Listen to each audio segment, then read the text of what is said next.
आज हम पहुंचे हैं हरियाणा का ऐतिहासिक मेला बालमोचन में, जो कि यमुनानगर जिले में पड़ता है।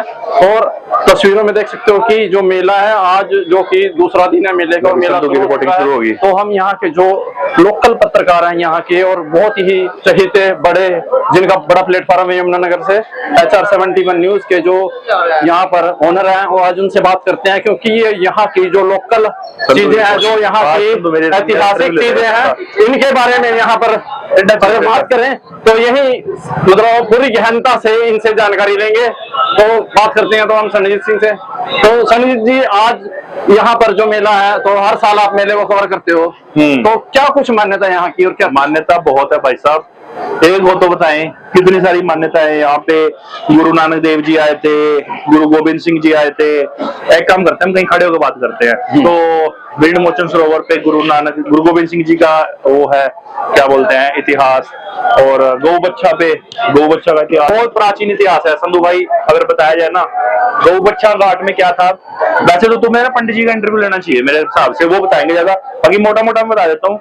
गौ बच्छा शापित हो गए थे, वो काले रंग के हो गए थे। व्हाइट रंग के गौ बच्छा थे, वो काले हो गए थे। और उसके बाद जब किसी ने उनको बताया कि ऐसे कपाल मोचन का एक सरोवर है, वहां आप स्नान करोगे ना, तो आप जो शापित थे ना, उससे शाप मुक्त हो जाओगे। ऐसी बहुत सारी मान्यताएं हैं, बाकी तो पंडित जी बताएंगे, मैं आपको ज्यादा नहीं बता पाऊंगा। हरियाणा में एक ऐसा जो कि धार्मिक स्थल है जहाँ पर हिंदुओं का और सिखों का इतिहास है, जहाँ पर जो बहुत हमारे देश की धरोहर ही ऐसी है कि भाई यहाँ पे इतने जबरदस्त इतिहास है, मान्यताएं हैं। यहाँ पे तो अगर पत्थर पे भी कोई पूजा करने लग जाए ना, तो उसमें भी भगवान प्रकट हो जाता है। हमारे देश की तो यही कल्चर है भाई। यहाँ पर ना उत्तर प्रदेश, हरियाणा, उत्तराखंड के लोग और पंजाब के लोग बहुत ही ज्यादा, ये देखो ना, ये पंजाब की जितनी भी माताएं बहनें हैं, शॉपिंग कर रही हैं। कोई पंजाब से आ रहा है, कोई हरियाणा से आ रहा है, कोई यूपी से आ रहा है। तमाम जितने भी राज्य है, उन राज्यों से यहाँ पे शॉपिंग करने आते हैं, मेले का लुत्फ उठाते हैं। प्रशासन भी जबरदस्त तैयारियां कर रहा है। आपकी साफ सफाई को लेके हो, प्रशासनिक खंड जो है उसमें सारे अफसर बैठे हैं हर वक्त आपकी सेवा के लिए। क्योंकि ये एक ऐसा जो कि ऐतिहासिक स्थल है, जहां पर उसी दिन सिखों का और हिंदुओं का बहुत ही बड़ा जो कि इतिहास में कुछ लिखा गया था।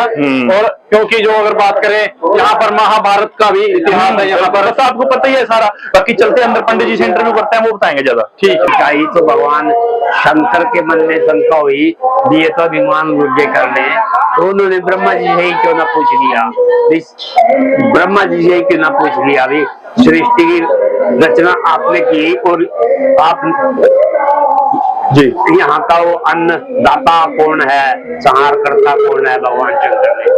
तो ब्रह्मा जी ने अपने आप को ही बड़ा बताया।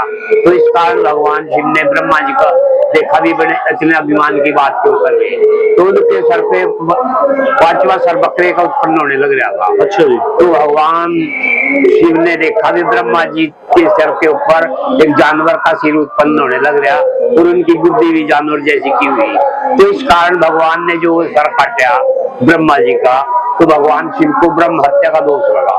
तो दोष के कारण उनके हाथ के ऊपर ही वो ब्रह्मा जी का सर चिपक गया।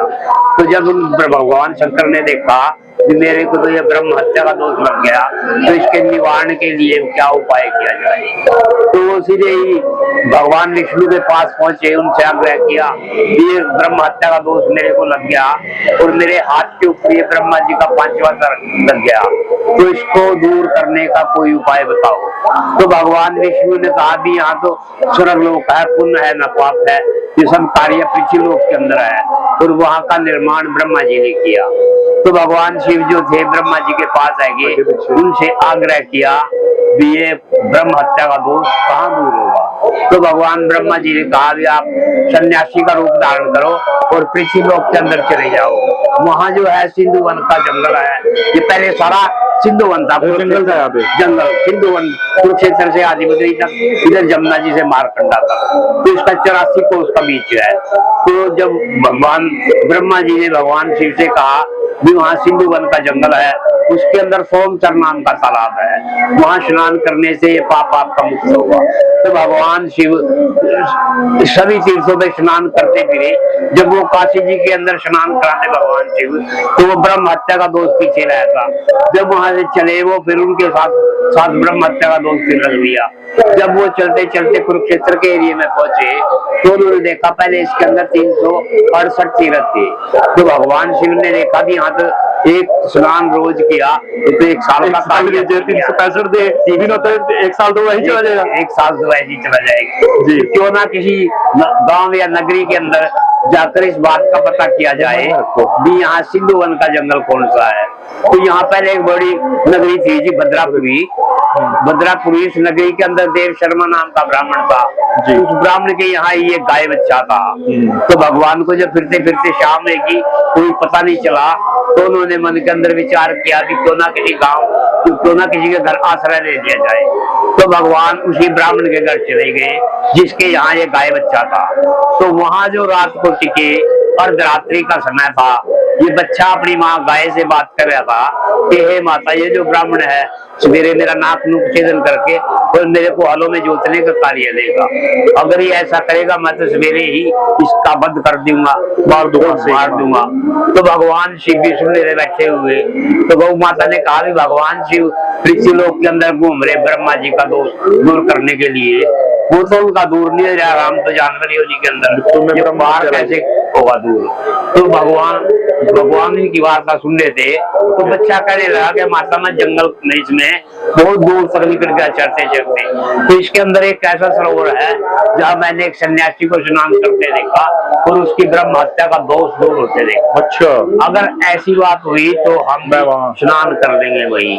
तो जब भगवान शिव सवेरे तेली को बुलाया बच्चे का नाक नुक छेदन करने के लिए, तो बच्चे ने तेली को भी और ब्राह्मण को भी, दोनों को ही पटक दिया, जान से मार दिया। तो दोनों को ब्रह्म हत्या का दोष लगा। तो वो कहते काले हो गए थे।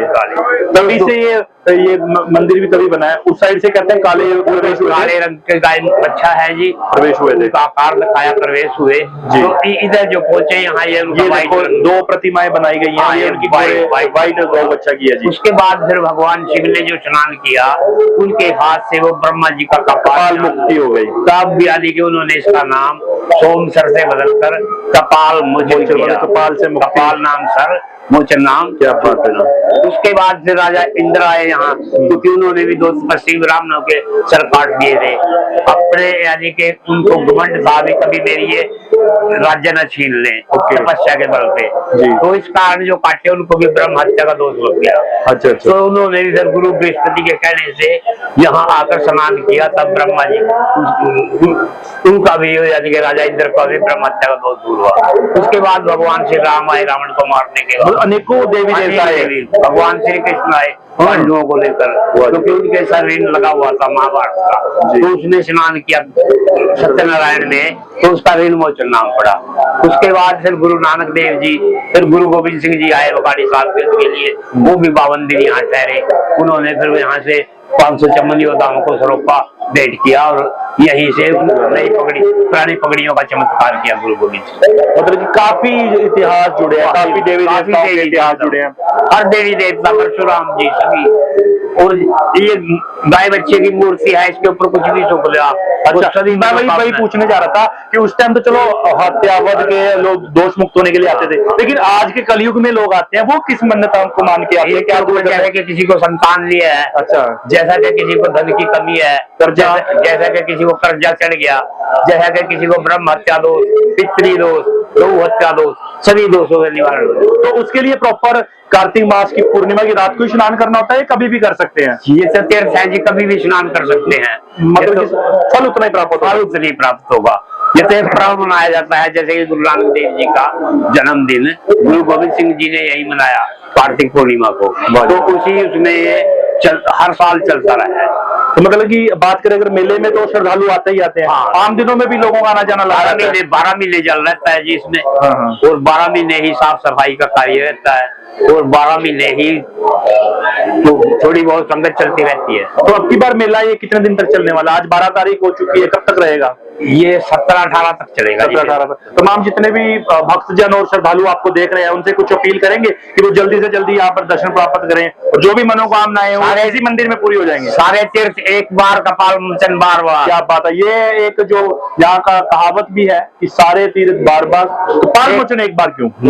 कपाल मोचन बार बार। सारे तीर्थ एक बार, कपाल मोचन बार बार। हर साल तभी तो मेला लगता है। तभी तो मेला लगता है। चलिए बहुत बहुत शुक्रिया जी। ये तो